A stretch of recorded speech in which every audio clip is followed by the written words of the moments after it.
Hi all, രാവിലെ 5 മണിക്ക് എണീറ്റ് രണ്ടക്ഷരം പഠിക്കണം എന്ന് നിങ്ങൾക്ക് തോന്നി തുടങ്ങിയെങ്കിൽ അത് തന്നെയാണ് സൂപ്പർ നോട്ട്സിനെ സംബന്ധിച്ചിടത്തോളം ഏറ്റവും സന്തോഷമുള്ള കാര്യം. ഓക്കെ, ഒരുപാട് നല്ല നല്ല കമന്റ്സുകൾ നമ്മുടെ ടെലഗ്രാമിലും പേഴ്സണലായിട്ടും ഒക്കെ വരുന്നുണ്ട്. അപ്പോൾ നമ്മൾ ഇതിന്റെ ഒരു ഭാഗമാണ്. നിങ്ങളെ ഒരു ടൈം ടേബിളിലൂടെ 5 മണിക്ക് എണീറ്റ് പഠിക്കാൻ വേണ്ടിയിട്ട് പ്രേരിപ്പിക്കുന്ന ഒരു സംവിധാനത്തിലേക്ക് എത്തിക്കാൻ കഴിഞ്ഞാൽ അതിയായ സന്തോഷമുണ്ട്. അപ്പോൾ മറ്റൊരു സെക്ഷനിലേക്ക് വീണ്ടും സ്വാഗതം. ഒന്നുകിൽ കൂടി സൂപ്പർ സുപ്രഭാതം. നമുക്ക് ഇന്നൊരു ക്വസ്റ്റ്യൻ നോക്കടാ.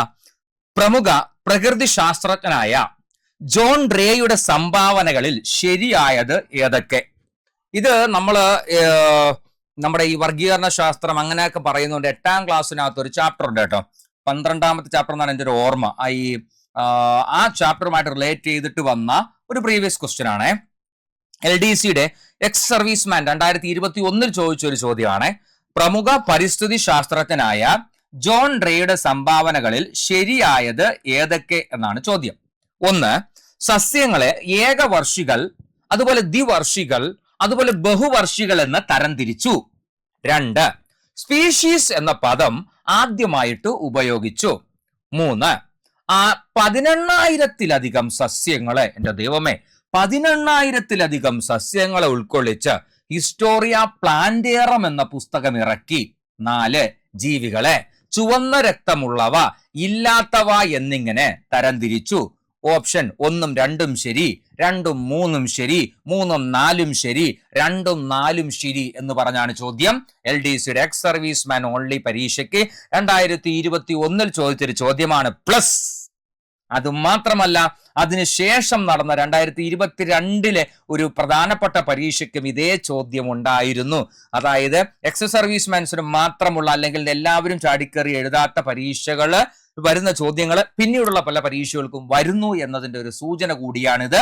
നമ്മളിൽ പലരും പ്രധാനപ്പെട്ട പരീക്ഷകളെ മാത്രം പ്രീവിയസ് നോക്കി വെക്കുമ്പോൾ ഒരുപാട് ആൾക്കാർ അതല്ലാതെ നമ്മൾ പ്രഡിക്റ്റ് ചെയ്യാത്ത NCA നോട്ടിഫിക്കേഷൻ, ഇതുപോലെ ആർക്കെങ്കിലും പ്രത്യേകമായിട്ടുള്ള പരീക്ഷകളുടെ ചോദ്യങ്ങൾ നോക്കുന്ന ആൾക്കാരുണ്ട്.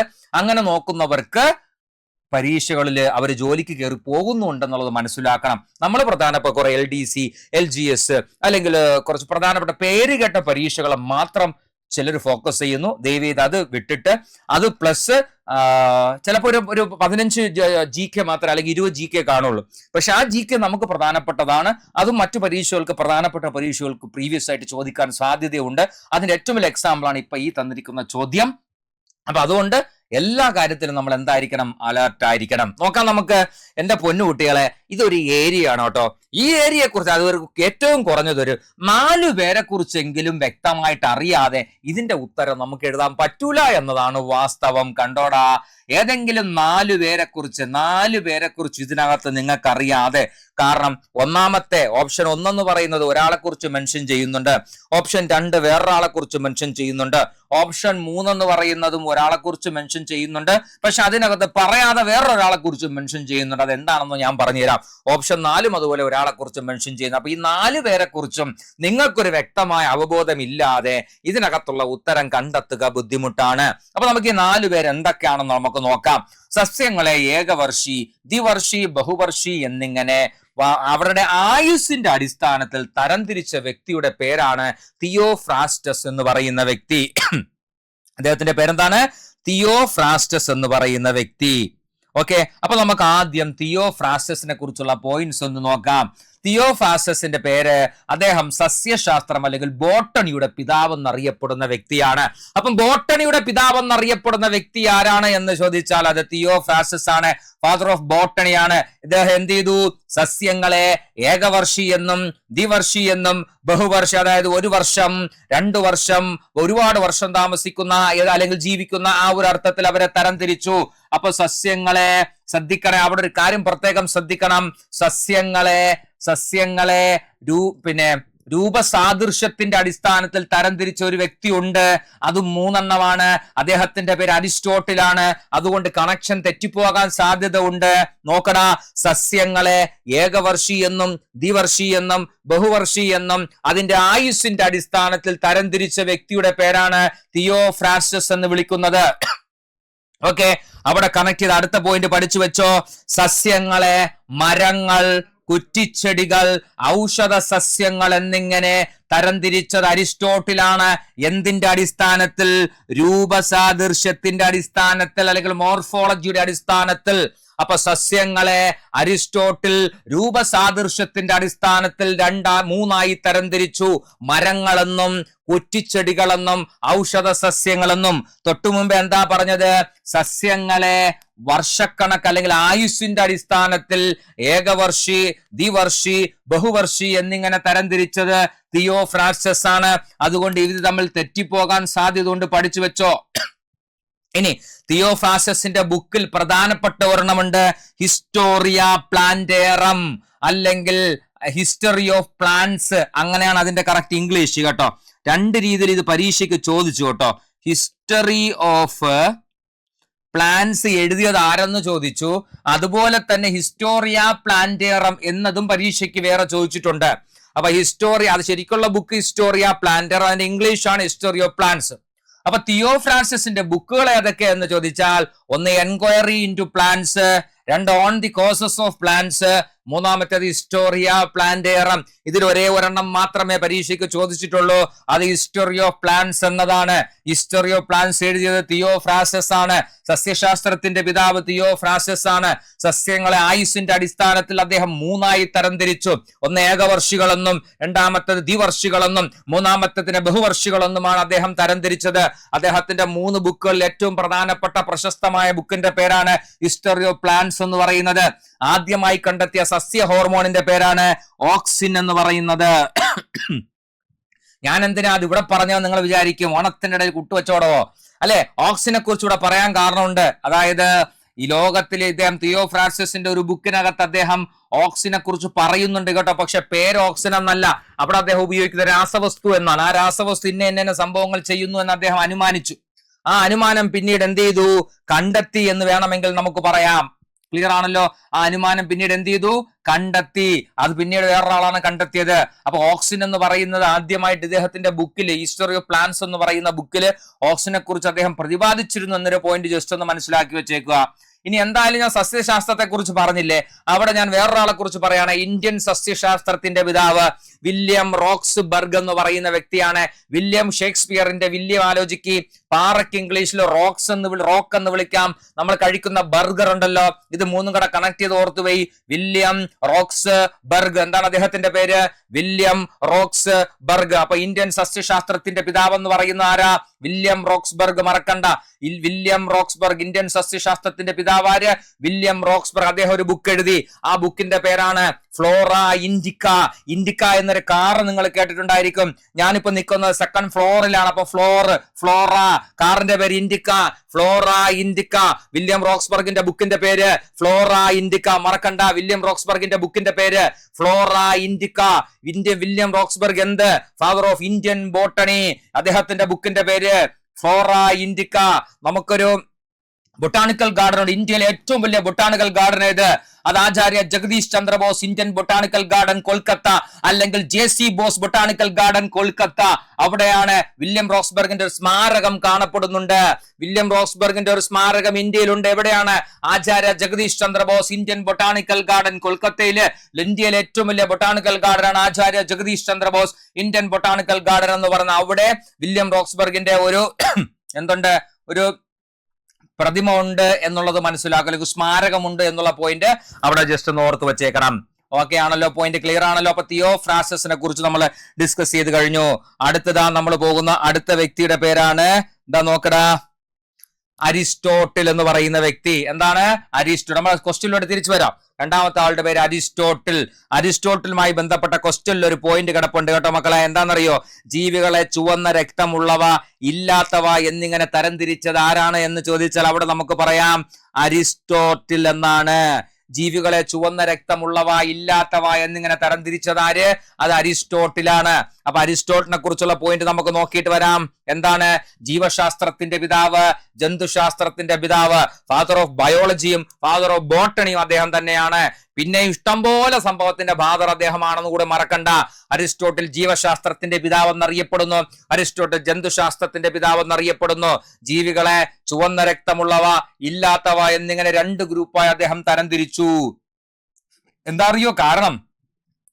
ഈ പുള്ളിക്കാരൻ കരയിലെ ജീവജാലങ്ങളെ മാത്രമല്ല, പുള്ളി കൂടുതലും ഗവേഷണം നടത്തുന്ന സമുദ്രത്തിലായിരുന്നു കേട്ടോ. അങ്ങനെ പുള്ളി സമുദ്രത്തിൽ കുറെ ജീവജാലങ്ങളെ കണ്ടെത്തിയപ്പോൾ ആ ജീവജാലങ്ങളിൽ പലതിനും, കരയിലുണ്ട് സമുദ്രത്തിലും പല ജീവജാലങ്ങൾക്കും രക്തത്തിന്റെ നിറം ചുവപ്പല്ല എന്ന് അദ്ദേഹത്തിന് മനസ്സിലായി. അങ്ങനെയാണ് അദ്ദേഹം ജീവജാലങ്ങളെ ചുവന്ന രക്തമുള്ളവ ഇല്ലാത്തവ എന്നിങ്ങനെ എന്ത് ചെയ്തത്, തരംതിരിച്ചത്. പക്ഷെ അദ്ദേഹം സസ്യങ്ങളെ എങ്ങനെ തരംതിരിച്ചു? രൂപസാദൃശ്യത്തിന്റെ അടിസ്ഥാനത്തിൽ നമ്മൾ നേരത്തെ പറഞ്ഞു, മരങ്ങൾ, കുറ്റിച്ചെടികൾ, ഔഷധ സസ്യങ്ങൾ. ജന്തുക്കളെ എങ്ങനെ തരംതിരിച്ചു? രക്തത്തിന്റെ നിറത്തിനനുസരിച്ച് ചുവന്ന രക്തമുള്ളവ, ചുവന്ന രക്തമില്ലാത്തവ എന്നിങ്ങനെ. നിങ്ങൾക്കറിയാമോ, നീരാളി എന്നൊരു സാധനം കണ്ടെത്തിയത് ആദ്യമായിട്ട് ബുക്കുകളിൽ രേഖപ്പെടുത്തുന്നത് അരിസ്റ്റോട്ടിലാണ്. അങ്ങനെ അദ്ദേഹം രേഖപ്പെടുത്തിയ ആ ബുക്കിന്റെ പേരാണ് ഹിസ്റ്ററി ഓഫ് അനിമൽസ് എന്ന് പറയുന്നത്. അദ്ദേഹം സമുദ്രത്തിലും മറ്റുമൊക്കെ ഗവേഷണം നടത്തിയ, ഏകദേശം പുതുതായി അദ്ദേഹം കണ്ടെത്തിയ 500ഓളം പുതിയ മൃഗങ്ങളെ പ്രതിപാദിച്ച ബുക്ക്, അല്ലെങ്കിൽ ലോകത്തിന് ആദ്യമായിട്ട് പരിചയപ്പെടുത്തി കൊടുത്ത ബുക്കിന്റെ പേരാണ് ഹിസ്റ്ററി ഓഫ് അനിമൽസ്, അല്ലെങ്കിൽ ഹിസ്റ്റോറിയ അനിമേലിയെ എന്ന് വിളിക്കാം. ആ ബുക്കിന്റെ പേര് ഹിസ്റ്ററി ഓഫ് അനിമൽസ്, അല്ലെങ്കിൽ എന്ത് വിളിക്കാം, ഹിസ്റ്റോറിയ അനിമേലിയെ. അപ്പൊ ഹിസ്റ്റോറിയ അനിമേലിയെ എന്ന് പറയുന്ന ബുക്ക് എഴുതിയത് ആര്? അതിന് തന്നെയാണ് ഹിസ്റ്ററി ഓഫ് അനിമൽസ് എന്ന് പറയുന്നത്. അപ്പൊ ഹിസ്റ്ററി ഓഫ് അനിമൽസ് എഴുതിയത് ആരടാ? അരിസ്റ്റോട്ടിലാണ്, മറക്കണ്ട. ഹിസ്റ്ററി ഓഫ് അനിമൽസ് എഴുതിയത് ആര്? അരിസ്റ്റോട്ടിൽ. ഹിസ്റ്ററി ഓഫ് അനിമൽസ് എഴുതിയത് അരിസ്റ്റോട്ടിലാണ്. സസ്യങ്ങളെ മരങ്ങളെന്നും കുറ്റിച്ചെടികളെന്നും അതുപോലെ ഔഷധ സസ്യമെന്നും തരംതിരിച്ചു. എന്തിന്റെ അടിസ്ഥാനത്തിൽ? രൂപസാദൃശ്യം. എന്നാൽ മൃഗങ്ങളെ രക്തത്തിന്റെ നിറത്തിനനുസരിച്ച് ചുവന്ന രക്തമുള്ളവ ഇല്ലാത്തവ എന്ന് തരംതിരിച്ചു. ഈ പറയുന്ന ഹിസ്റ്ററി ഓഫ് അനിമൽസ് എന്ന ബുക്കിനകത്ത് അദ്ദേഹം പരിചയപ്പെടുത്തിയ ഒരു പ്രധാനപ്പെട്ട ജന്തുവാണ് നമ്മുടെ നീരാളി എന്ന് പറയുന്ന സാധനം. ഇദ്ദേഹമാണ് നീരാളി ആദ്യമായിട്ട് സമുദ്രത്തിന്റെ അടിയിൽ നിരീക്ഷിക്കുന്നത്. അദ്ദേഹത്തിന്റെ ബുക്കിലൂടെ അദ്ദേഹം പുറത്തെത്തിക്കുന്നത്. ഇന്നാണ് നമ്മൾ എന്തെങ്കിലും ഒരു സാധനം കണ്ടെത്തിയ നിമിഷ നേരം കൊണ്ട് ഫേസ്ബുക്കിലും അതുപോലെ അല്ല അത്തരം സോഷ്യൽ മീഡിയാസിലൂടെ ലോകം മൊത്തം അറിയുന്നത്. പണ്ട് അങ്ങനെയല്ല. ഇവരുടെ കണ്ടുപിടുത്തങ്ങൾ ഇവർക്ക് വേണ്ടപ്പെട്ടവർ ആദ്യം അറിയുകയും പിന്നീട് അറിയുന്ന ഇവർ ഇതുപോലെ എന്തെങ്കിലും ബുക്കോ മറ്റോ പബ്ലിഷ് ചെയ്യുന്ന സമയത്താണ് എന്നുള്ളത് കൂടി നിങ്ങൾ മനസ്സിലാക്കണം. അതുകൊണ്ടാണ് പറഞ്ഞത് ഏകദേശം 500ഓളം മൃഗങ്ങളെ അദ്ദേഹം തിരിച്ചറിഞ്ഞു എന്ന് പറയുന്നത്. ക്ലിയർ അല്ലേ? അപ്പൊ ജീവശാസ്ത്രത്തിന്റെ ജന്തുശാസ്ത്രത്തിന്റെ പിതാവാണ്. ഹിസ്റ്ററി ഓഫ് അനിമൽസ് അല്ലെങ്കിൽ ഹിസ്റ്റോറിയ അനിമൽ എന്ന ബുക്ക് എഴുതി. ആ ബുക്കിന്റെ പ്രത്യേകത 500ഓളം പുതിയ ജീവജാലങ്ങൾ അതിനകത്ത് പറയപ്പെടുന്നുണ്ട്. സസ്യങ്ങളെ മരങ്ങളെന്നും കുറ്റിച്ചെടിയെന്നും ഔഷധ സസ്യവും തരംതിരിച്ചു. ജന്തുക്കളെ ചുവന്ന രക്തമുള്ളവ ഇല്ലാത്തവ എന്നിങ്ങനെ തരംതിരിച്ചു. ഇത്രയുമാണ് ആരുമായി ബന്ധപ്പെട്ട പോയിന്റ്? അരിസ്റ്റോട്ടിലുമായി ബന്ധപ്പെട്ട പോയിന്റ് എന്ന് പറയുന്നത്. ക്ലിയർ അല്ലേ മക്കളെ? ഇനി നമുക്ക് അടുത്ത ക്വസ്റ്റ്യൻ, അടുത്ത പോയിന്റിലോട്ട് പോവാം. നോക്കടാ. അപ്പോ നമുക്കിനി സ്റ്റേറ്റ്മെന്റിലോട്ട് തിരിച്ചു വരാം. സസ്യങ്ങളെ ഏകവർഷി, ദ്വിവർഷി, ബഹുവർഷി എന്നിങ്ങനെ തരംതിരിച്ചത് ആര്? നോക്കടാ. അങ്ങനെ തരംതിരിച്ച വ്യക്തിയുടെ പേരാണ് തിയോഫ്രാസ്റ്റസ് എന്ന് പറയുന്നത്. അതുകൊണ്ട് ഒന്നാമത്തെ സ്റ്റേറ്റ്മെന്റ് തെറ്റാണ്. ഇനി 2, സ്പീഷീസ് എന്ന പദം ആദ്യമായി ഉപയോഗിച്ചു. ശരി, നമുക്ക് ഒരാളെ വിട്ടുപോയി. ജോൺ റേ എന്ന് പറയുന്ന വ്യക്തിയെ കുറിച്ച് പഠിക്കാം. സ്പീഷീസ് എന്ന പദം സംഭാവന ചെയ്ത വ്യക്തി ആര്? അത് ജോൺ റേ ആണ്. വർഗീകരണത്തിന്റെ ഒരു യൂണിറ്റ് ആയി സ്പീഷീസിനെ ആദ്യം ഉപയോഗിച്ചതും ആരാണ്? ജോൺ റേ ആണ്. അപ്പൊ സ്പീഷീസ് എന്ന പദം സംഭാവന ചെയ്തത് ആര്? ജോൺ റേ ആണ്. വർഗീകരണത്തിന്റെ ഒരു യൂണിറ്റ് ആയിട്ട് സ്പീഷീസിനെ ആദ്യമായിട്ട് ഉപയോഗിച്ചത് ആര്? അതും ജോൺ റേ ആണെന്ന് മനസ്സിലാക്കണം. ജോൺ റേക്ക് ഒരു ബുക്കുണ്ട്. ആ ബുക്കിന്റെ പേരാണ് ഹിസ്റ്റോറിയ ജനറാലിസ് പ്ലാന്റേറം എന്ന് പറയുന്നത്. ഹിസ്റ്റോറിയ ജനറാലിസ് പ്ലാന്റേറം എന്ന പുസ്തകം എഴുതിയത് ആര്? അത് ജോൺ റേ ആണെന്ന് മറക്കണ്ട. ഹിസ്റ്റോറിയ ജനറാലിസ് പ്ലാന്റേറം എന്ന പുസ്തകം എഴുതിയത് അത് ജോൺ റേ ആണ്. ആ പുസ്തകത്തിന്റെ പ്രത്യേകത 18500ഓളം സസ്യങ്ങൾ അടങ്ങുന്ന വിവരങ്ങൾ ഉൾക്കൊള്ളുന്ന ഒരു പുസ്തകമാണ് ജോൺ റേയുടെ പുസ്തകം. 18500 ഇനം സസ്യ ഇനങ്ങളെ കുറിച്ച് അദ്ദേഹം പ്രതിപാദിച്ച ബുക്കിന്റെ പേരാണ് എന്തെന്ന് പറയുന്നത്? Historia Generalis Plantarum. പക്ഷെ നമ്മുടെ ക്വസ്റ്റ്യനകത്ത് അത് കൊടുത്തിട്ടില്ല. ഹിസ്റ്റോറിയ പ്ലാന്റേറം എന്നേ കൊടുത്തിട്ടുള്ളൂ. മൂന്നാമത്തെ സ്റ്റേറ്റ്മെന്റ് നോക്ക്. 18000-ലധികം സസ്യങ്ങളെ ഉൾക്കൊള്ളിച്ച് ഹിസ്റ്റോറിയ പ്ലാന്റേറം എന്ന പുസ്തകം എഴുതി. ശരിക്കും പറഞ്ഞാൽ ഹിസ്റ്റോറിയ പ്ലാന്റേറം എന്ന പുസ്തകം എഴുതിയ വേറൊരാളാണ് തിയോഫ്രാസ്റ്റസ്. പക്ഷെ ഇവിടെ അത് 18000-ലധികം എന്ന ഒരു സാധനം കൂടി കിടക്കുന്നത് കൊണ്ടാണ് ആ മൂന്നാമത്തെ സ്റ്റേറ്റ്മെന്റ് ശരിയായത്. രണ്ടാമത്തെ സ്റ്റേറ്റ്മെന്റ് നമുക്കറിയാം. സ്പീഷീസ് എന്ന പദം ആദ്യമായി ഉപയോഗിച്ചത് ആര്? അത് നമ്മുടെ ജോൺ റേ തന്നെയാണ്. അങ്ങനെ നോക്കുമ്പോ ഓപ്ഷനിൽ 2ഉം 3ഉം സ്റ്റേറ്റ്മെന്റ് ആണ് അവിടെ എന്തെന്ന് പറയുന്നത്? ശരിയായ സ്റ്റേറ്റ്മെന്റ് എന്ന് നമ്മൾ പറയുന്നത്. ക്ലിയർ അല്ലേ? അപ്പൊ 2ഉം 3 സ്റ്റേറ്റ്മെന്റ് ആണ് അവിടെ എന്തെന്ന് പറയുന്നത് ശരിയായ സ്റ്റേറ്റ്മെന്റ്. ക്ലിയർ ആണോടാ? സ്റ്റേറ്റ്മെന്റ് കണ്ടോ? നമ്മൾ പറഞ്ഞതിൽ ഏറ്റവും കുറഞ്ഞത് ഒരു 3 പേരെ കുറിച്ചെങ്കിലും നമ്മൾ കൃത്യമായിട്ട് പഠിച്ചിരുന്നാല്, അല്ലെങ്കിൽ ആ 3 പേരെ വെച്ച് തന്നെയാണ് അവർ ഈ ചോദ്യം ചെയ്തിട്ടുള്ളത്. ഒന്ന് അരിസ്റ്റോട്ടിൽ, 2 തിയോഫ്രാസ്റ്റസ്, 3ാമത്തത് ജോൺ റേ. ഇവരെ 3 പേരെ കുറിച്ചും വ്യക്തമായിട്ട് അറിഞ്ഞിരുന്നാലേ നമുക്കിത് എഴുതാൻ പറ്റൂ. അവിടെയും നിങ്ങൾ മനസ്സിലാക്കണം, കണ്ടന്റ് കൃത്യമായിരുന്നാൽ സ്റ്റേറ്റ്മെന്റ് ഒന്നും നമുക്കൊരു വിഷയമേ അല്ല എന്ന് മനസ്സിലാക്കുക. ക്ലിയർ അല്ലേടാ? ഓക്കെ ആണല്ലോ? അപ്പൊ ഈ പോയിന്റ് അല്ലെങ്കിൽ ക്വസ്റ്റ്യൻ കിട്ടിയല്ലോ. നമുക്ക് അങ്ങനെയെങ്കിൽ ഇതുപോലെ വേറൊരു ചോദ്യമുണ്ട്, ആ ചോദ്യം കൂടി നമുക്കൊന്ന് നോക്കാം. അടുത്ത ക്വസ്റ്റ്യൻ ഇതാണ്: താഴെ തന്നിരിക്കുന്നതിൽ എത്ര പ്രസ്താവനകളാണ് ശരിയായത്? ക്വസ്റ്റ്യൻ ശ്രദ്ധിക്കണേ, ഇവിടെയാണ് നമ്മൾ കയ്യിൽ നിന്ന് പോണത്. ഏത് പ്രസ്താവനയാണ് ശരിയായതെന്നായിരിക്കും പലരും പെട്ടെന്ന് വായിക്കുന്നത് കേട്ടോ. ഏത് പ്രസ്താവനയാണ് ശരിയായതെന്നായിരിക്കും എല്ലാവരും പെട്ടെന്ന് വായിക്കുന്നത്. അത് നമുക്ക് എന്ത് ചെയ്യാം, പണി തരാനുള്ള സാധ്യത ഉണ്ട്. ഇവിടെ ക്വസ്റ്റ്യൻ ശ്രദ്ധിക്കണം, എത്ര പ്രസ്താവനകളാണ് ശരി. അതായത് 4 പ്രസ്താവന തന്നിട്ടുണ്ട്, അതിൽ 4ഉം ശരിയാണോ, അതോ 3 ശരിയാണോ, അതോ 2 ശരിയാണോ, അതോ 1 ശരിയാണോ എന്നാണ് നമുക്ക് ഇന്ന് ചോദ്യം. ഒന്നാമത്തെ ചോദ്യം നോക്കടാ. കോശത്തിന്റെ ഘടന ആദ്യമായി ചിത്രീകരിച്ച പുസ്തകം മൈക്രോഗ്രാഫിയ എന്നാണ്. ഓപ്ഷൻ 2 മെറ്റാബോളിസം എന്ന പദം ആദ്യമായി ഉപയോഗിച്ചത് റോക്സ്ബർഗ് ആണ്. ഏത് റോക്സ്ബർഗ്? നമ്മൾ നേരത്തെ വില്യം റോക്സ്ബർഗ് എന്നൊരാളെ പഠിച്ചത് ഓർമ്മ ഉണ്ടോ? അദ്ദേഹത്തെ കുറിച്ചാണ് ഇവിടെ പറയുന്നത്. അടുത്തത് എൻക്വയറി ഇൻറ്റു പ്ലാൻസ് എഴുതിയത് വില്യം റോക്സ്ബർഗ് ആണ്. നമുക്കിത് നേരത്തെ അറിയാം, കാരണം എൻക്വയറി ഇൻറ്റു പ്ലാൻസ് എഴുതിയത് തിയോഫ്രാസ്റ്റസ് ആണ്. നമ്മൾ പഠിച്ചു വെച്ചത് കൊണ്ട് ആ സ്റ്റേറ്റ്മെന്റ് തെറ്റാണ്, നമുക്ക് ഉറപ്പാണ്. ഇനി അടുത്ത് പറയുന്നത് മൈക്രോസ്കോപ്പിയുടെ പിതാവ് AV ലിവാൻ ഹോക്ക് എന്ന് പറയുന്ന ആന്റൺ വാൻ ലിവാൻ ഹോക്ക് എന്നാണ് പറയുന്നത്. ഈ പ്രസ്താവനകള് ഏത് പ്രസ്താവനയാണ് ശരിയായ പ്രസ്താവന എന്നാണ്, അല്ലെ എത്രണ്ണമാണ് ശരി എന്നാ ചോദിക്കുന്നത്. നമുക്ക് ഓരോ പ്രസ്താവനയായിട്ട് നമുക്കൊന്ന് പറഞ്ഞു നോക്കാം. കോശത്തിന്റെ ഘടന ആദ്യമായി ചിത്രീകരിച്ച പുസ്തകമാണ് മൈക്രോഗ്രാഫിയ എങ്കിൽ ഉറപ്പായിട്ട് ആ ബുക്ക് എഴുതിയത് ആരായിരിക്കാനാണ് സാധ്യത? അപ്പൊ നമ്മൾ ചിന്തിക്കുമ്പോൾ കോശത്തെക്കുറിച്ച് ആദ്യമായിട്ട് കണ്ടെത്തിയ വ്യക്തി എന്ന് പറയുന്നത് റോബർട്ട് ഹുക്ക് എന്ന് പറയുന്ന വ്യക്തിയാണ്. അപ്പൊ അദ്ദേഹത്തെ കുറിച്ച് പഠിക്കുമ്പോൾ അവിടെ നമ്മൾ പഠിക്കുന്ന ഒരു പോയിന്റ് ആണ്, റോബർട്ട് ഹുക്കിന്റെ ബുക്കിന്റെ പേരാണ് മൈക്രോഗ്രാഫിയ. മൈക്രോഗ്രാഫിയ എന്ന ബുക്കിലൂടെ കോശത്തിന്റെ ഘടന ആദ്യമായിട്ട് പുറം ലോകം അറിയുന്നത്. അതുകൊണ്ട് തന്നെ ഒന്നാമത്തെ സ്റ്റേറ്റ്മെന്റ് ശരിയാണ്. അപ്പൊ നമുക്ക് ആരെ കുറിച്ച് പഠിക്കണം? റോബർട്ട് ഹുക്കിനെ കുറിച്ച് പഠിക്കണം. ജസ്റ്റ് അവിടെ അയാളെ കുറിച്ച് എഴുതി വെക്കാം നമുക്ക്, റോബർട്ട് ഹുക്ക്. അപ്പൊ ഒന്നാമത്തെ സ്റ്റേറ്റ്മെന്റ് എന്താണടാ? ശരിയായ സ്റ്റേറ്റ്മെന്റ് ആണ്. ഓക്കെ. ഇനി 2, മെറ്റബോളിസം എന്ന പദം ആദ്യമായി ഉപയോഗിച്ചത് റോക്സ്ബർഗ് ആണ്. മെറ്റബോളിസം എന്ന പദം ആദ്യമായി ഉപയോഗിച്ച് റോക്സ്ബർഗ്. ശ്രദ്ധിക്കണേ, നമ്മൾ എന്തായാലും വില്യം റോക്സ്ബർഗിനെ കുറിച്ച് പഠിച്ചപ്പോ അങ്ങനെ ഒരു വാക്ക് പഠിച്ചിട്ടില്ല എന്നത് കൊണ്ട് നമുക്കൊന്ന് റിസർവിൽ വെച്ചേക്കാം അതിനെ. ഓക്കെ. ഇനി 3, എൻക്വയറി ഇൻറ്റു പ്ലാൻസ് എഴുതിയത് വില്യം റോക്സ്ബർഗ് അല്ല എന്നുള്ളത് നമുക്ക് കൺഫേം ആണ്. അതുകൊണ്ട് ആ സ്റ്റേറ്റ്മെന്റ് തെറ്റ്. ഇനി മൈക്രോസ്കോപ്പിയുടെ പിതാവ് AV ലിവാൻ ഹോക്ക്. AV ലിവാൻ ഹോക്കിനെ കുറിച്ച് നമ്മളൊന്നും പഠിച്ചിട്ടില്ലാത്തത് കൊണ്ട് നമുക്കും അത് പെൻഡിങ്ങിൽ വെക്കാം. എന്നിട്ട് നമുക്ക് ഈ പെൻഡിങ്ങിൽ വെച്ചവരെ കുറിച്ച് ഒന്ന് പഠിച്ചു നോക്കാം. ഓക്കെ. ആദ്യം നമ്മൾ പറയുന്നത് മൈക്രോസ്കോപ്പിയുടെ പിതാവ് എന്ന് വിളിക്കുന്ന ലിവാൻ ഹോക്ക്, അതുപോലെ മൈക്രോഗ്രാഫി എഴുതിയ റോബർട്ട് ഹുക്ക്. ഇവരെ 2 പേരെ കുറിച്ച് ഒന്ന് വിശദമായിട്ട് മനസ്സിലാക്കിയിട്ട് തിരിച്ചു വരാം. നോക്കടാ, റോബർട്ട് ഹുക്ക് 1665 ആദ്യമായിട്ട് എന്ത് നിരീക്ഷിച്ചു? കോശം നിരീക്ഷിച്ചു. അപ്പൊ കോശം ആദ്യമായിട്ട് നിരീക്ഷിച്ച വ്യക്തി ആര്? അത് റോബർട്ട് ഹുക്കാണ്. അദ്ദേഹം ഏത് ചെടിയിലാണ് നിരീക്ഷിച്ചതെന്ന് ചോദിച്ചാൽ കോർക്ക് എന്ന് പറയുന്ന ഒരു ചെടിയിലാണ് കേട്ടോ. കോർക്ക് എന്ന് പറയുന്ന ചെടിയിലാണ് റോബർട്ട് ഹുക്ക് ആദ്യമായിട്ട് കോശത്തെ നിരീക്ഷിക്കുന്നത്. വർഷം 1665 അദ്ദേഹം നിരീക്ഷിച്ചപ്പോ അത് ചെറിയ ചെറിയ മുറികളായിട്ട് അതായത് അദ്ദേഹം ഈ കടന്തക്കൂടുകൾ ഇരിക്കുമ്പോൾ ഇങ്ങനെ ഇങ്ങനെ ഇങ്ങനെ ഇങ്ങനെ ഇങ്ങനെ ഇരിക്കുമ്പോഴാണ് അദ്ദേഹത്തിന് തോന്നിയത്. മൈക്രോസ്കോപ്പ് അദ്ദേഹം അങ്ങനെ കണ്ടത്. അതുകൊണ്ട് അദ്ദേഹം സെല്ലുല എന്ന ഒരു വാക്കുണ്ട് അദ്ദേഹത്തിന്റെ ലാംഗ്വേജിൽ. ആ വാക്കിന്റെ അർത്ഥം ചെറിയ മുറി എന്നാണ്. അപ്പൊ ആ വാക്കിൽ നിന്നാണ് സെൽ എന്ന പേര് വന്നത്. അപ്പൊ കോശം എന്ന വാക്കിന്റെ അർത്ഥം സ്മാൾ റൂം അല്ലെങ്കിൽ ചെറിയ മുറി എന്നാണ്. അപ്പൊ അടുത്ത പോയിന്റ് കിട്ടി, ചെറിയ മുറി അല്ലെങ്കിൽ സ്മാൾ റൂം എന്നതാണ് കോശം എന്ന വാക്കിന്റെ അർത്ഥം. കോശം ആദ്യമായി നിരീക്ഷിച്ചത് റോബർട്ട് ഹുക്ക് ആണ്. ഏത് ചെടിയിലാണ് എന്ന് ചോദിച്ചാൽ കോർക്കിന്റെ ചെടിയിലാണ്. വർഷം 1665. ഇദ്ദേഹം ഈ കണ്ട കാര്യങ്ങളെല്ലാം കൂടെ അദ്ദേഹം ഒരു ബുക്കിലായിട്ട് രേഖപ്പെടുത്തി വെച്ചു. ആ ബുക്ക് ഇറങ്ങിയപ്പോഴാണ് ലോകം അതറിയുന്നത്. ആ ബുക്കിന്റെ പേരാണ് മൈക്രോഗ്രാഫിയ എന്ന് പറയുന്നത്. അപ്പൊ മൈക്രോഗ്രാഫിയ എഴുതിയത് റോബർട്ട് ഹുക്ക്. കോശത്തിന്റെ ഘടന പുറം ലോകം ആദ്യമായിട്ട് അറിയുന്ന ബുക്ക് അതും മൈക്രോഗ്രാഫിയയാണ്. 1665 ഇവിടെ ഓർത്തിരിക്കേണ്ട വർഷം എന്ന് പറയുന്നത്. ഏത് ചെടിയാണെന്ന് ചോദിച്ചാൽ കോർക്ക് എന്ന ചെടിയാണ് ആദ്യം നിരീക്ഷിച്ചത്. ചെറിയ മുറി എന്ന അർത്ഥമുള്ള സെല്ലുല എന്ന വാക്കിൽ നിന്നാണ് സെൽ എന്ന പദം രൂപം കൊണ്ടത്.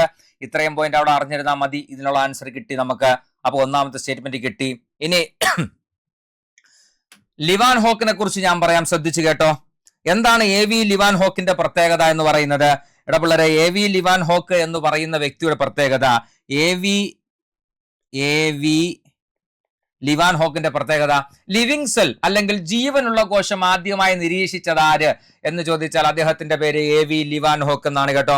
ജീവനുള്ള കോശം ആദ്യമായി നിരീക്ഷിച്ച വ്യക്തിയുടെ പേരാണ് AV ലിവാൻ ഹോക്ക്. മറക്കണ്ട, ജീവനുള്ള കോശം ആദ്യമായി നിരീക്ഷിച്ച വ്യക്തിയാണ് AV ലിവാൻ ഹോക്ക്. രസമാ അദ്ദേഹത്തിന്റെ കഥ. ഇദ്ദേഹം വീട്ടിലിരുന്ന് മൈക്രോസ്കോപ്പ് പുതിയൊരു ലെവലിലുള്ള മൈക്രോസ്കോപ്പ് കണ്ടെത്തി. അപ്പൊ എന്നിട്ട് അദ്ദേഹം അതിൽ നോക്കാനായിട്ട് അദ്ദേഹത്തിന് ഒന്നുമില്ല. കാരണം അയാൾ കണ്ടെത്തുന്ന മൈക്രോസ്കോപ്പുകളെല്ലാം ഓരോ സാധനം വെച്ച് നോക്കിയായി. അപ്പോഴാണ് ഭാര്യ പുറത്തുനിന്ന് വെള്ളം, വീട്ടിലെ ആവശ്യത്തിന് ജലാശയത്തിൽ നിന്ന് വെള്ളം കൊണ്ടുവരുന്നത്. ഇദ്ദേഹം ആ വെള്ളത്തിൽ നിന്ന് കുറച്ചെടുത്ത് മൈക്രോസ്കോപ്പ് വെച്ച് നോക്കിയപ്പോൾ അതിനകത്ത് ചെറിയ എന്തൊക്കെ ഇഴയുന്നതായിട്ട് അദ്ദേഹത്തിന് തോന്നി. അന്ന് അദ്ദേഹം ഭാര്യയെ വിളിച്ചു പറഞ്ഞു, എടീ, നമ്മൾ കുടിക്കുന്ന വെള്ളത്തിൽ ചെറിയ ജന്തുക്കൾ ഇഴയുന്നു എന്നാ പറഞ്ഞത്. നമ്മൾ കുടിക്കുന്ന വെള്ളത്തിൽ ചെറിയ ജന്തുക്കൾ ഇഴയുന്നു എന്നാ പറഞ്ഞത്. ആ ചെറിയ ജന്തുക്കളെയാണ് ഇന്ന് നമ്മൾ എന്ത് പേര് വിളിക്കുന്നത്? ബാക്ടീരിയകൾ എന്ന് വിളിക്കുന്നത്. അതുകൊണ്ട് നമുക്ക് അടുത്ത പോയിന്റ് പറയാം. ബാക്ടീരിയ ആദ്യമായിട്ട് നിരീക്ഷിച്ച വ്യക്തിയാണ് ആരെന്ന് പറയുന്നത്? ബാക്ടീരിയയെ ആദ്യമായി നിരീക്ഷിച്ച വ്യക്തി, അല്ലെങ്കിൽ നമുക്ക് പറയാം ജീവനുള്ള കോശം ആദ്യമായി നിരീക്ഷിച്ച വ്യക്തി ആരാണ് എന്ന് ചോദിച്ചാൽ അത് AV ലിവാൻ ഹോക്കാണ്. ക്ലിയർ ആണല്ലോ? അപ്പോ ജീവനുള്ള കോശം ആദ്യമായി നിരീക്ഷിച്ച വ്യക്തി എന്ന് പറയുന്നത് AV ലിവാൻ ഹോക്കാണ്. ബാക്ടീരിയ, ആ ജീവനുള്ള കോശമാണ് ബാക്ടീരിയ എന്ന് പറയുന്നത്. ബാക്ടീരിയ ആദ്യമായി നിരീക്ഷിച്ച വ്യക്തി AV ലിവാൻ ഹോക്കാണ്. അപ്പോൾ ഒരു ചോദ്യം, ബാക്ടീരിയ എന്ന പദം ആദ്യമായി ഉപയോഗിച്ച വ്യക്തി ആര്? പെട്ടെന്ന് പറ, പെട്ടെന്ന് കമന്റ് ബോക്സ് ടൈപ്പ് ചെയ്യ്. ബാക്ടീരിയ ആദ്യമായി നിരീക്ഷിച്ച വ്യക്തി ആര്? നിങ്ങളുടെ എല്ലാം മനസ്സിൽ ഓടി വരുന്നുണ്ട്. യെസ്, അത് തന്നെ, AV ലിവാൻ ഹോക്ക്. തെറ്റ്. ബാക്ടീരിയ എന്ന് പറയുന്ന പദം ആദ്യമായി സംഭാവന ചെയ്തത് AV ലിവാൻ ഹോക്ക് അല്ല. AV ലിവാൻ ഹോക്ക് ജീവിച്ചിരിക്കുന്ന കാലത്തോളം ഈ പറയുന്ന ബാക്ടീരിയ എന്ന പേരേ ഇല്ലായിരുന്നു. വർഷങ്ങൾക്ക് ശേഷം, അതായത് AV ലിവാൻ ഹോക്കിന്റെ കാലഘട്ടം 1600 ആണെങ്കിൽ ബാക്ടീരിയ എന്ന പേര് കിട്ടുന്ന കാലഘട്ടം എന്ന് പറയുന്നത് 1800 മക്കളെ. ആ കാലഘട്ടത്തിൽ യഹ്റൻബർഗ്, എന്താണ് അദ്ദേഹത്തിന്റെ പേര്? യഹ്റൻബർഗ്. അപ്പൊ ബാക്ടീരിയം എന്ന പേര് സംഭാവന ചെയ്ത വ്യക്തി ആര്? യഹ്റൻബർഗ്. മറക്കണ്ട, ബാക്ടീരിയം എന്ന പേര് സംഭാവന ചെയ്തത് ആരാണ്? യഹ്റൻബർഗ് എന്ന് പറയുന്ന വ്യക്തിയാണ് ബാക്ടീരിയം എന്ന് പറയുന്ന പേര് സംഭാവന ചെയ്ത്. ശ്രദ്ധിച്ച് പഠിക്കണേ. ബാക്ടീരിയം എന്ന പദം സംഭാവന ചെയ്തത് യഹ്റൻബർഗ് ആണ്. അവിടുത്തെ കഥ വേറൊരു കഥ ഉണ്ട് കേട്ടോ. ആ കഥ കൂടെ പറഞ്ഞുതരാം. ഈ യഹ്റൻബർഗ് എന്ന് പറയുന്ന വ്യക്തി സൂക്ഷ്മജീവികളെ കുറിച്ച് പഠിച്ചുകൊണ്ടിരിക്കുക. അപ്പൊ ഈ അദ്ദേഹം സൂക്ഷ്മജീവികളെ കുറിച്ച് പഠിക്കുന്ന സമയത്ത് അദ്ദേഹം ഈ AV ലിവാൻ ഹോക്ക് കണ്ടെത്തിയ ആ ഒരു സൂക്ഷ്മ വിഭാഗങ്ങളുണ്ടല്ലോ, അവരെ കുറിച്ച് അദ്ദേഹത്തിന്റെ പഠനങ്ങൾ നടത്തുന്നു. അദ്ദേഹം കണ്ടുപിടിക്കുന്ന പല സൂക്ഷ്മജീവികളും ചെറിയ വടിയുടെ ആകൃതിയുള്ളതായിരുന്നു. ചെറിയ വടിയുടെ. അപ്പൊ ഇദ്ദേഹം തെറ്റിദ്ധരിച്ചു ഈ വിഭാഗമെല്ലാം ചെറിയ വടിയുടെ ആകൃതിയിലുള്ളവരാണ്. അപ്പൊ ഇദ്ദേഹം ഒരു ജർമ്മൻകാരനാണ്. അതുകൊണ്ട് ജർമ്മൻ ഭാഷയിൽ ചെറിയ വടി എന്ന വാക്കിന് ആ ജർമ്മൻ ഭാഷയിൽ വിളിക്കുന്ന ബക്താരിയ എന്നാണ്. എന്താണ്? ബക്താരിയ. ഇപ്പൊ നിങ്ങൾക്ക് മനസ്സിലായി കാണുമല്ലോ ഏത് വാക്കിൽ നിന്നാണ് ബാക്ടീരിയ എന്ന പദം വന്നത് എന്നുള്ളത്. ബക്താരിയ എന്ന വാക്കിൽ നിന്നാണ് ബാക്ടീരിയ എന്ന പദം വന്നത്. ബാക്ടീരിയം എന്ന വാക്കിന്റെ അർത്ഥം എന്ത്? ചെറിയ വടി. ചെറിയ മുറി എന്ന് പറയുന്നത് കോശമാണെങ്കിൽ ചെറിയ വടി എന്ന അർത്ഥമുള്ളതാണ് എന്തെന്ന് പറയുന്നത്? നമ്മുടെ ബാക്ടീരിയം എന്ന് പറയുന്നത്. അപ്പം ബക്താരിയ എന്ന വാക്കിൽ നിന്നും രൂപം കൊണ്ടതാണ് ബാക്ടീരിയം എന്ന് പറയുന്നത്. ബാക്ടീരിയം എന്ന പേര് സംഭാവന ചെയ്തത് യഹ്റൻബർഗ് എന്ന് പറയുന്ന വ്യക്തിയാണ്. വർഷം ചോദിച്ചാൽ നമുക്ക് 1838 എന്നാണ് സംതിങ്, എന്റെ ഒരു ഓർമ്മ ശരിയാണെങ്കിൽ കേട്ടോ. കറക്റ്റ് ഒരു ഓർമ്മ ഇല്ലാത്തതാണ് ഞാൻ വർഷം കാലഘട്ടം ജസ്റ്റ് പറഞ്ഞു പോയത് കേട്ടോ. ഇനി AV ലിവാൻ ഹോക്കിനെ കുറിച്ച് പറഞ്ഞാൽ എന്താ? ബാക്ടീരിയയെ ആദ്യമായി നിരീക്ഷിച്ചു, ജീവനുള്ള കോശത്തെ ആദ്യമായിട്ട് നിരീക്ഷിച്ചു. അതുപോലെ പിന്നെ നമ്മുടെ മൈക്രോസ്കോപ്പിയുടെ പിതാവ് ടെക്സ്റ്റ് ബുക്കിനകത്ത് 8ാം ക്ലാസ് ടെക്സ്റ്റ് ബുക്കിൽ എടുത്തു പറയുന്നുണ്ട്. എന്തിന്റെ പിതാവാണ്? നമ്മുടെ മൈക്രോസ്കോപ്പിന്റെ പിതാവ്. മൈക്രോസ്കോപ്പിന്റെ പിതാവ് എന്നറിയപ്പെടുന്ന വ്യക്തിയാണ് എ വി ലിവാൻ ഹോക്ക്. ഞാനൊരു ബുക്കിലോ വിക്കിപീഡിയയിലാണെന്ന് തോന്നുന്നു, എവിടെ വായിച്ചൊരു ഓർമ്മയാണ്. ഈ എ വി ലിവാൻ ഹോക്ക് അദ്ദേഹത്തിന്റെ മരണം അടുക്കുന്ന സമയത്തായിട്ട് അദ്ദേഹം കണ്ടെത്തിയ വളരെ ടോപ്പ് നോച്ച് ആയിട്ടുള്ള ഒരു 3 മൈക്രോസ്കോപ്പുകളെ പൊട്ടിച്ച് കളഞ്ഞിട്ടാണ് അദ്ദേഹം മരണപ്പെട്ടത്. അറിയാതെ കൈതട്ടിയുണ്ട്, മനഃപൂർവ്വം അദ്ദേഹം പൊട്ടിച്ചു കളഞ്ഞതാ. അദ്ദേഹത്തിന് അർഹതപ്പെട്ട അംഗീകാരം കിട്ടാത്ത സംതിങ് ആ ഒരു ഇതിനകത്ത് അദ്ദേഹം എന്ത് ചെയ്തൊരു പണിയാണ്. അപ്പൊ എ വി ലിവാൻ ഹോക്ക് ബാക്ടീരിയയെ കണ്ടെത്തി, അല്ലെങ്കിൽ നിരീക്ഷിച്ചു, ജീവനുള്ള കോശം കണ്ടെത്തി. മൈക്രോസ്കോപ്പിയുടെ പിതാവ് എന്നറിയപ്പെടുന്നതും എ വി ലിവാൻ ഹോക്കാണ്. ബാക്ടീരിയ അദ്ദേഹം ആദ്യം വിളിച്ചത് ചെറിയ ജന്തുക്കൾ എഴുതുന്നു എന്നാ വിളിച്ചത്. പിന്നീടാണ് അത് എന്തായി മാറുന്നത്, ബാക്ടീരിയം എന്ന് പറയുന്ന പേരിലോട്ട് വരുന്നത്. ആ പേര് സംഭാവന ചെയ്ത വ്യക്തിയുടെ പേര് എഹ്റൻബർഗ് എന്നാണ്. അദ്ദേഹം ഒരു ജർമ്മൻകാരനാണ്. ജർമ്മൻ ഭാഷയിൽ ചെറിയ വടിക്ക് ഒരു പേരുണ്ട്, ബക്ടാരിയ എന്നാണ്. അതിൽ നിന്നാണ് ബാക്ടീരിയം എന്ന പേര് വന്നത്.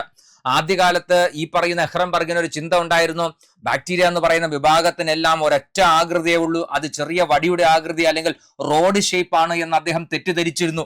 അങ്ങനെ റോഡ് ഷേപ്പ് ആണെന്ന് തെറ്റിദ്ധരിച്ചത് കൊണ്ടാണ് ബാക്ടീരിയക്ക് ബാക്ടീരിയ എന്ന് പറയുന്ന പേര്, അല്ലെങ്കിൽ ചെറിയ വടി എന്ന് പറയുന്ന അർത്ഥമുള്ള ബാക്ടീരിയ എന്ന പേര് കിട്ടിയത് എന്നതുകൂടി നിങ്ങൾ അവന്റെ കൂടെ എന്ത് ചെയ്യുക, കണക്ട് ചെയ്ത് മനസ്സിലാക്കി വെച്ചേക്കുക. സംഭവം പിടികിട്ടിയ മക്കളെ, ഇതാണ് സംഭവം. ക്ലിയർ അല്ലേ? ഇനി നമുക്ക് നമ്മുടെ സ്റ്റേറ്റ്മെന്റിലോട്ട് തിരിച്ചു വന്നാലോ? ആ സ്റ്റേറ്റ്മെന്റിൽ പറയുന്ന 4ാമത്തെ സ്റ്റേറ്റ്മെന്റ് നോക്ക്. മൈക്രോസ്കോപ്പിയുടെ പിതാവ് എന്ന് പറയുന്നത് ലിവാൻ ഹോക്കാണ്. ശരിയാണ് മക്കളെ, മൈക്രോസ്കോപ്പിയുടെ പിതാവ് എ വി ലിവാൻ ഹോക്കാണ്. അപ്പൊ ഇവിടെ എത്ര പ്രസ്താവന ശരി? നിലവിൽ 2 പ്രസ്താവന ശരിയുണ്ട്, 1ാമത്തതും 4ാമത്തതും. 2ാമത്തെ പ്രസ്താവനയ്ക്ക് നമുക്ക് ഇതൊരു സ്ഥിരീകരണം കിട്ടിയിട്ടില്ലല്ലോ. ആ സ്ഥിരീകരണം കിട്ടണമെങ്കിൽ അവിടെ നമ്മൾ വേറൊരാളെ പഠിക്കണം, തിയോഡർ ഷ്വാൻ. കേട്ടിട്ടുണ്ടോ?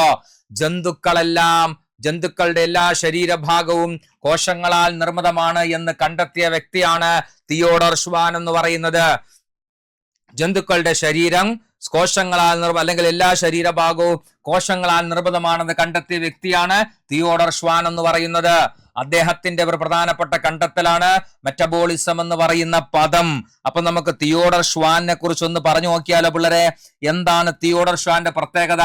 നോക്കിക്കേടാ, തിയോഡർ ഷ്വാന്റെ പ്രത്യേകത പറഞ്ഞാൽ, തിയോഡർ ഷ്വാൻ പെപ്സിൻ എന്ന് പറയുന്ന എൻസൈം കണ്ടെത്തിയത് തിയോഡർ ഷ്വാനാണ്. അതുപോലെ ഷ്വാൻ കോശം കണ്ടെത്തിയത് തിയോഡർ ഷ്വാനാണ്. അതുപോലെ മെറ്റാബോളിസം എന്ന പദം കണ്ടെത്തിയത് തിയോഡർ ഷ്വാനാണ്. അപ്പൊ പെപ്സിൻ എന്ന എൻസൈം കണ്ടെത്തിയ തിയോഡർ ഷ്വാനാണ്. ഷ്വാൻ കോശം കണ്ടെത്തിയ തിയോഡർ ഷ്വാനാണ്. മെറ്റബോളിസം എന്ന പദം കണ്ടെത്തിയതും തിയോഡർ ഷ്വാനാണ്. നമ്മൾ ആകപ്പാടെ എനിക്ക് തോന്നുന്നു നിങ്ങളെല്ലാം പഠിച്ചു വെച്ചിട്ടുള്ള തിയോഡർ ഷ്വാൻ ഒരൊറ്റ പോയിന്റ് ആണ്. ജന്തുക്കളെല്ലാം കോശങ്ങളാൽ നിർമ്മിതമാണെന്ന് കണ്ടെത്തിയ തിയോഡർ ഷ്വാനാണ്. കോശ സിദ്ധാന്തം ആവിഷ്കരിച്ചത് MJ സ്ലീഡനും തിയോഡർ ഷ്വാനും കൂടി ചേർത്താണ് എന്ന് പറയുന്ന 2 പോയിന്റ് നമ്മളിൽ പലരും പഠിച്ചു വെച്ചിട്ടുള്ളത്. പക്ഷേ പഠിക്കുക, പെപ്സിൻ കണ്ടെത്തിയത് തിയോഡർ ഷ്വാനാണ്. ഷ്വാൻ കോശം കണ്ടെത്തിയ തിയോഡർ ഷ്വാനാണ്. മെറ്റാബോളിസം എന്ന പദം കണ്ടെത്തിയതും തിയോഡർ ഷ്വാനാണ്. പെപ്സിൻ കണ്ടെത്തിയ തിയോഡർ ഷ്വാനാണ്. പെപ്സിൻ എവിടെ കാണപ്പെടും? ആമാശയത്തിൽ കാണപ്പെടും. ഷ്വാൻ കോശം എവിടെ കാണപ്പെടുന്നു? അത് നമ്മൾ ന്യൂറോൺ എന്ന് പറയുന്ന സംഭവം പഠിക്കുമ്പോൾ അവിടെ മൈലിൻ ഷീറ്റിനെ നിർമ്മിക്കുന്നവനാണ് ഷ്വാൻ എന്ന് പറയുന്നത്. ആ ഷ്വാൻ കോശം കണ്ടെത്തിയതും ഇദ്ദേഹമാണ്. മെറ്റബോളിസം എന്ന പദം കണ്ടെത്തിയ ഇദ്ദേഹമാണ്. അതുപോലെ ഒരു പോയിന്റ് ഇവിടെ പഠിക്കാം, ഈസ്റ്റിന്റെ ജൈവ ഗുണം കണ്ടെത്തിയത്, ഈസ്റ്റിന്റെ ക്യാരക്ടർ ഉണ്ടല്ലോ, ഈസ്റ്റിന്റെ ജൈവ ഗുണം കണ്ടെത്തിയത് ആര് എന്ന് ചോദിച്ചാലും അവിടെ നമുക്ക് പറയാവുന്ന വ്യക്തിയാണ് തിയോഡർ ഷ്വാൻ എന്ന് പറയുന്നത്. അപ്പൊ ഈസ്റ്റിന്റെ ജൈവ ഗുണം കണ്ടെത്തിയ തിയോഡർ ഷ്വാനാണ്. ഇനി നമ്മുടെ സ്റ്റേറ്റ്മെന്റിലോട്ട് പോയാൽ മെറ്റബോളിസം എന്ന പദം ഉപയോഗിച്ച വ്യക്തി ആരെന്ന് ചോദിച്ചാൽ അത് റോക്സ്ബർഗ് അല്ല. അപ്പൊ ആ സ്റ്റേറ്റ്മെന്റ് തെറ്റാണ്. അപ്പൊ അത് ആരാണ് ശരിക്കുള്ള ഉത്തരം? അവിടുത്തെ ശരിയായ ഉത്തരം തിയോഡർ ഷ്വാൻ എന്ന് പറയുന്ന വ്യക്തിയാണ് എന്നുള്ളത് മറക്കണ്ട. അങ്ങനെ നോക്കുമ്പോ പ്രസ്താവന 1ഉം പ്രസ്താവന 4ഉമാണ് അവിടെ ശരി. അതായത് 2 പ്രസ്താവനയാണ് അവിടുത്തെ ശരിയായ പ്രസ്താവനകൾ എന്ന് പറയുന്നത്. ഓക്കെ അല്ലേ? ഇനി ആ തെറ്റായ പ്രസ്താവന നമുക്കൊന്ന് തിരുത്തിയാലോ? മെറ്റബോളിസം എന്ന പദം ആദ്യമായിട്ട് ഉപയോഗിച്ചത് തിയോഡർ ഷ്വാനാണ്. ഓക്കെ, എങ്കിലും ഒക്കെ ശരിയാണ്. എൻകോറ ഇൻറ്റു പ്ലാൻസ് എഴുതിയത് ആര്? വില്യം റോക്സ്ബർഗ് ആണോ? അല്ല. എൻകോറ ഇൻറ്റു പ്ലാൻസ് എഴുതിയത് തിയോഫ്രാസ്റ്റസ് എന്ന് പറയുന്ന വ്യക്തിയാണ്. തിയോഫ്രാസ്റ്റസ് ആണ് എൻകോറ ഇൻറ്റു പ്ലാൻസ് എഴുതിയത്. ഈ പറഞ്ഞ കാര്യങ്ങൾ ഒന്നുകൂടെ ഓർത്തു വെച്ചിരിക്കണേ. എ വി ലിവാൻ ഹോക്കിനെ കുറിച്ച് പറഞ്ഞാൽ ബാക്ടീരിയ എന്ന പദം, ബാക്ടീരിയ ആദ്യമായി നിരീക്ഷിച്ചു, ജീവനുള്ള കോശം ആദ്യമായി നിരീക്ഷിച്ചു, മൈക്രോസ്കോപ്പിയുടെ പിതാവെന്നാണ് ഇദ്ദേഹം അറിയപ്പെടുന്നത്. ഇനി പെപ്സിൻ കണ്ടെത്തിയതും ഷ്വാൻ കോശത്തെ കണ്ടെത്തിയതും മെറ്റബോളിസം എന്ന പദം സംഭാവന ചെയ്തതുമെല്ലാം തിയോഡർ ഷ്വാൻ എന്ന് പറയുന്ന വ്യക്തിയാണ്. ഈസ്റ്റിന്റെ ജൈവഗുണം കണ്ടെത്തിയതും അദ്ദേഹം തന്നെയാണ്. ഇനി എഹ്റൻബർഗിന്റെ ചരിത്രം പറഞ്ഞാൽ അദ്ദേഹം നിരീക്ഷിച്ച സൂക്ഷ്മജീവികളെല്ലാം ചെറിയ വടിയുടെ ആകൃതിയിലായിരുന്നതുകൊണ്ട് ബക്താരിയ എന്ന ചെറിയ വടി എന്നർത്ഥമുള്ള ഒരു ജർമ്മൻ വാക്കിൽ നിന്നും ഇദ്ദേഹം ഏത് പേരെടുത്തു? ബാക്ടീരിയം എന്ന് പറയുന്ന പേര് എടുത്തു. അപ്പൊ ബാക്ടീരിയം എന്ന് പറയുന്ന പേര് സംഭാവന ചെയ്ത വ്യക്തി ആര് എന്ന് ചോദിച്ചാൽ അത് എഹ്റൻബർഗ് ആണ്, AV ലിവാൻഹോക്ക് അല്ല. അവിടെ അങ്ങനെ ഒരു തെറ്റ് നിങ്ങൾക്ക് എന്ത് ചെയ്യാൻ പാടില്ല, വരാൻ പാടില്ല, അതിന് ചാൻസ് ഉള്ളതാണ്. ഇനി മൈക്രോഗ്രാഫിയെ കുറിച്ച് നമ്മൾ പറഞ്ഞു. കോശത്തെ കുറിച്ച് പറഞ്ഞാൽ നമ്മൾ പറഞ്ഞ പോയിന്റ് ഇതാണ്. കോശവുമായി ബന്ധപ്പെട്ട ഒരൊറ്റ വർഷം ഓർക്കണം, 1665 കോശം ആദ്യമായിട്ട് നിരീക്ഷിക്കുന്നത്. കോർക്ക് എന്ന് പറയുന്ന ചെടിയിലാണ് കോശത്തെ ആദ്യമായിട്ട് നിരീക്ഷിക്കുന്നത്. ചെറിയ മുറി എന്ന അർത്ഥമുള്ള സെല്ലുല എന്ന വാക്കിൽ നിന്നാണ് സെൽ എന്ന പദം ആദ്യമായിട്ട് രൂപം കൊള്ളുന്നത്. മൈക്രോഗ്രാഫി എന്ന് പറയുന്ന ബുക്ക് എഴുതിയത് ആര് എന്ന് ചോദിച്ചാൽ അത് റോബർട്ട് ഹുക്കാണ്. അദ്ദേഹത്തിന്റെ ആ ബുക്കിലാണ് അദ്ദേഹം ആദ്യമായിട്ട് കോശത്തെക്കുറിച്ച് എന്ത് ചെയ്യുന്നത്, പ്രതിപാദിക്കുന്നത് എന്ന് പറയുന്ന പോയിന്റ് കൂടി അവിടെ നിങ്ങൾ എന്ത് ചെയ്യണം, കൃത്യമായിട്ട് മനസ്സിലാക്കി വെക്കണം. ഓക്കെ ആണല്ലോ. അപ്പൊ പോയിന്റുകൾ ക്ലിയർ ആണെന്നാണ് എൻ്റെ ഒരു വിശ്വാസം. ഒരുപാട് പോയിന്റുകൾ പറഞ്ഞിട്ട് എല്ലാ പോയിന്റുകളും കൃത്യമായിട്ട് പഠിക്കുക. ഞാൻ വീണ്ടും ആവർത്തിക്കുന്നു, 5 മണിക്ക് എണീക്കുന്നത് കൊണ്ട് നിങ്ങൾക്ക് എന്തെങ്കിലും ഗുണം വരണമെങ്കിൽ 5:30 കിടന്നുറങ്ങാതെ ഒരു 7:30-8 മണി വരെ നിങ്ങൾക്ക് എത്ര നേരം ഇരുന്ന് പഠിക്കാൻ പറ്റും അത്രയും നേരം ഇരുന്ന് കൃത്യമായിട്ട് പഠിക്കുക. ഓക്കെ ആണല്ലോ. അപ്പോ മറ്റൊരു സെക്ഷനിൽ വീണ്ടും കാണുന്നത് വരേക്കും ബൈ, താങ്ക് യു.